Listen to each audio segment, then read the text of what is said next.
Wes sik le tak metu wis. Waduh, edan kiduan tak metu sik wis.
Menika ingkang sepindah menika arupi sekul sauga rampe menika minangka anggenipun sami nanem pantun.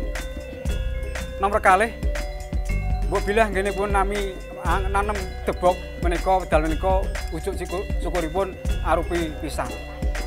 Lajeng nomor 3 anggenipun ngedalaken jadah menika mensyukuri anggenipun sami nanem ketos.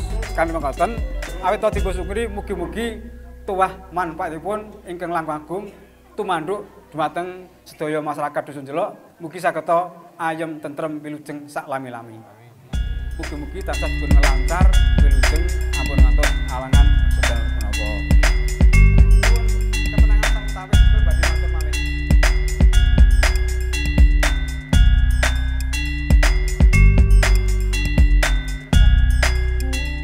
Dados menika mujudaken nek niki hasil tani dingge wilujengan sehingga wujudane kaya dene wau menika sajengen sampun kelampah.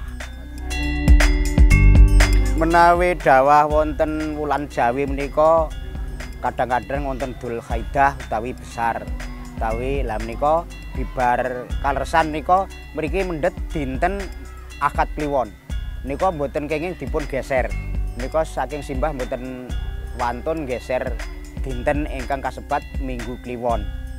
Lajeng wulanipun menika saged geser maju mundur menika saged menawi wulan.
Wes sik le tak metu wis.